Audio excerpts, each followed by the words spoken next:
Shalom, selamat pagi Bapak Ibu Saudara yang dikasihi oleh Tuhan. Puji Tuhan, pada pagi hari ini kita kembali belajar firman Tuhan lagi. Dan biarlah kita tidak pernah jemu untuk belajar, karena sepanjang usia kita dibutuhkan terus dalam proses pembelajaran itu. Puji Tuhan, mari kita berdoa bersama-sama Bapak Ibu.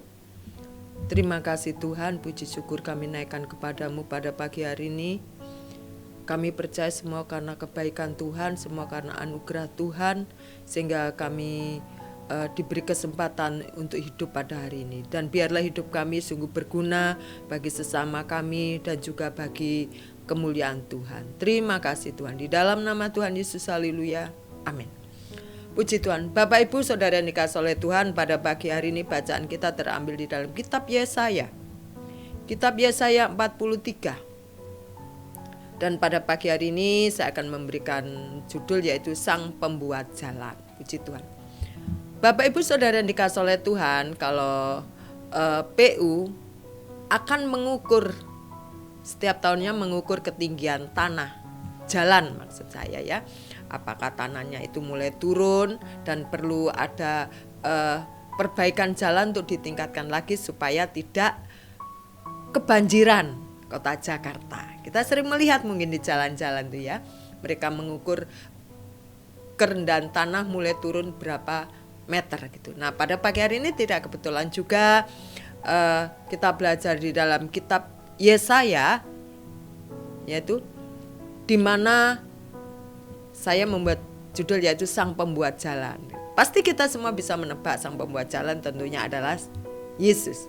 Ya, kita baca di dalam Yesaya 40 ayat yang ke-19. Mari kita baca bersama-sama Bapak Ibu. Kalau yang sudah menemukannya, saya akan membacakan perlahan-lahan. Lihatlah, aku hendak membuat sesuatu yang baru yang sekarang sudah tumbuh. Belumkah kamu mengetahuinya? Haleluya. Haleluya. Kalau kita mengenal Yesaya, siapa sih Yesaya? Yesaya adalah seorang penasehat di dalam kerajaan Yehuda pada waktu itu. Ya.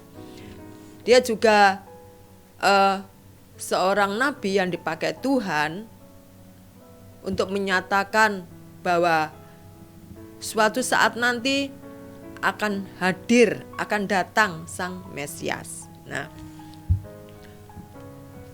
Bapak Ibu, Israel pada waktu itu dalam masa pembuangan. Siapapun akan memahami bagaimana kondisi kalau kita dalam masa pembuangan sebagai budak.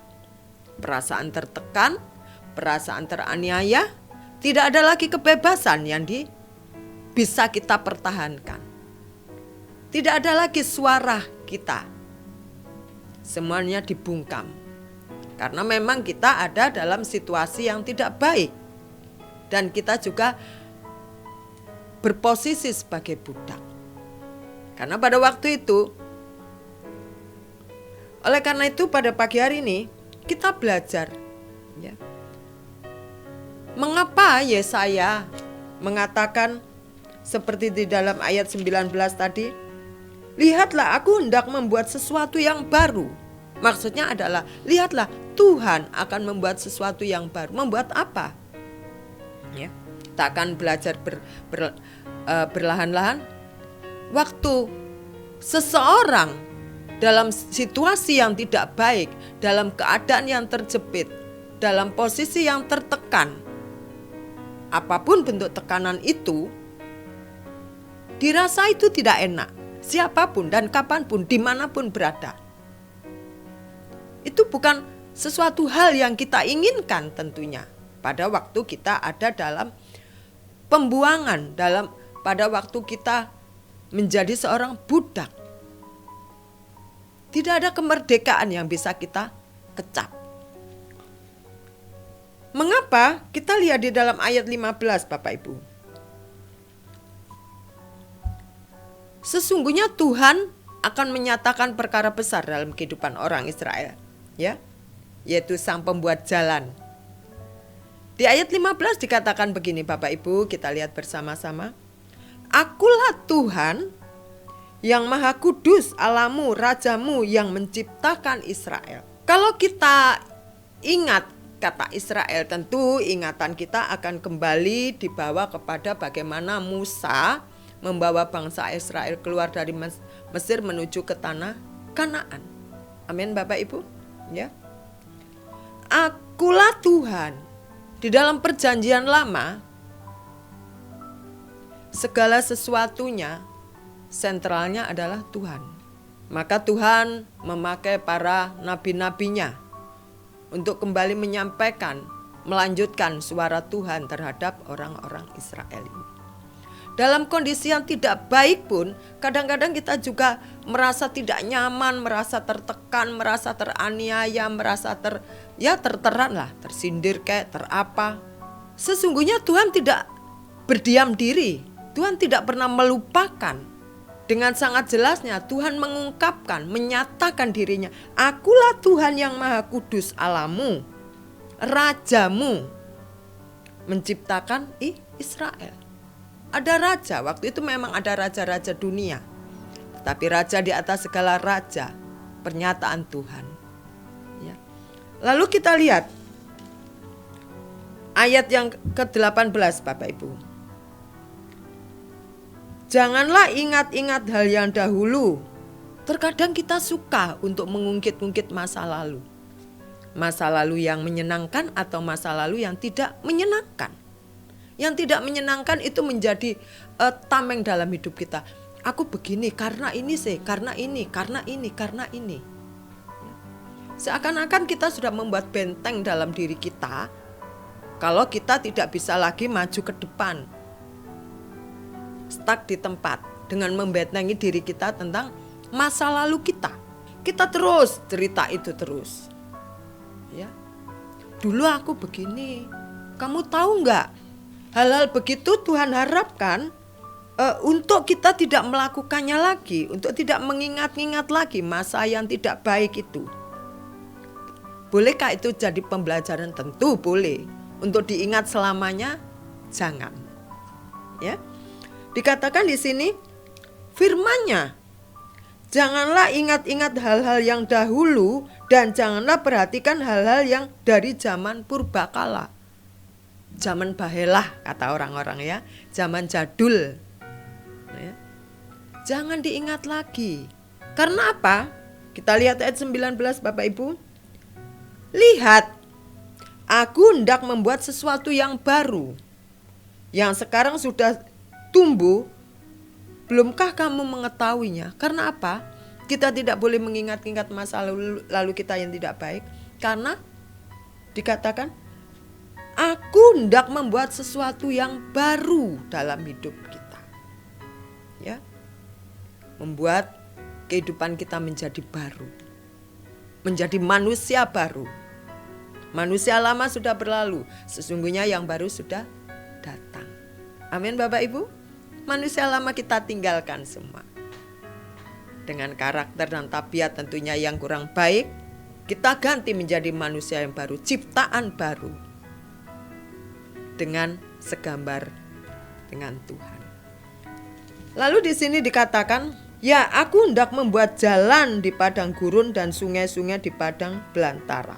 Bapak Ibu Saudara sekalian dikasihi oleh Tuhan, sekali lagi kalau kita ingat bagaimana tangan Tuhan memimpin bangsa Israel keluar dari Mesir menuju ke tanah Kanaan, menyeberang sungai Tiberai, itu bukan hal yang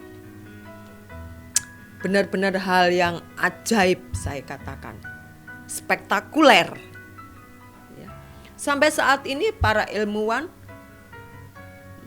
para orang-orang pandai mungkin sedang menyelidiki, benarkah itu mukjizat atau jangan-jangan dulu itu ya, waktu Musa hendak melintasi laut itu ada angin.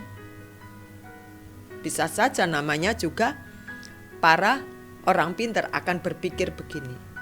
Mungkin ada angin topan, angin puting beliung, sehingga tiba-tiba terbelah. Puting beliung itu kan bisa mengangkat rumah. Satu rumah bisa ambrol kalau puting beliung di atas rumah itu. Atau jangan-jangan seperti itu. Itu bukan kuasa Tuhan, itu bukan mujizat Tuhan. Wow. Manusia kita coba memutar-mutar, berpikir secara rasional. Tetapi jelas dikatakan firman Tuhan dengan memakai Musa membawa bangsa Israel menyeberangi Laut Teberau dengan tongkat saja. Siapa yang membelah laut? Musa? Musa hanya sebagai alat. Tuhan yang membelah laut. Tuhan yang membuat jalan baru untuk orang-orang Israel sehingga dia lepas dari pengejaran Raja Fir'aun. Tuhan membuat kehidupan Israel ini menjadi baru lagi untuk bisa menikmati di tanah yang penuh susu dan madu. Oleh karena itu Bapak Ibu Saudara yang dikasihi oleh Tuhan, terkadang kita, jalan Tuhan bukan jalanku, jangan bimbang ataupun ragu. Tapi terkadang kita ini juga ragu, ada sedikit keraguan. Haruskah aku percaya? Harus jawabannya. Karena Tuhan bisa nyatakan mujizat dan kuasanya kapanpun kepada siapapun, dimanapun kita ada. Karena kuasa Tuhan tidak terbatas oleh apapun juga. Ya. Oleh karena itu, saya percaya Sang Pembuat Jalan, Bapa kita di surga, Sang Mesias itu adalah Allah yang Maha Kuasa. Amin Bapak Ibu. Jangan sampai kita ragu, jangan sampai kita bimbang. Katakan, Tuhan, aku percaya bahwa Engkau akan menyatakan kuasa-Mu, bahwa Engkau akan membuat jalan baru bagiku, sehingga hidup kita ada di dalam kemenangan bersama-sama dengan Tuhan. Puji Tuhan Bapak Ibu Saudara sekalian, biarlah pada pagi hari ini kita diingatkan lagi, dikuatkan oleh janjinya, oleh firman-Nya, dan firman Tuhan kita tahu tidak pernah berubah. Amin. Puji Tuhan. Mari kita berdoa bersama-sama. Terima kasih Tuhan, kami percaya bahwa firman-Mu tidak pernah berubah. Kami tahu itu. Tetapi terkadang manusia kami membawa kami untuk meragukan itu. Oleh karena itu pada pagi hari ini berikan kami ketetapan hati untuk kami mempercayai firman-Mu, firman yang ya dan amin. Terima kasih Bapa, terima kasih. Kami percaya firman-Mu adalah perwakilan isi hati-Mu yang Kau sampaikan Tuhan. Kami mau belajar taat, kami mau belajar setia kepada Tuhan, dan kami percaya Tuhan, Engkau Sang Pembuat Jalan, Engkau akan membuat jalan yang baru dalam kehidupan kami. Di dalam nama Tuhan Yesus, kami serahkan hidup kami ke dalam tangan Tuhan. Haleluya. Amin. Selamat pagi, selamat beraktivitas. Tuhan Yesus memberkati kita semua. Amin.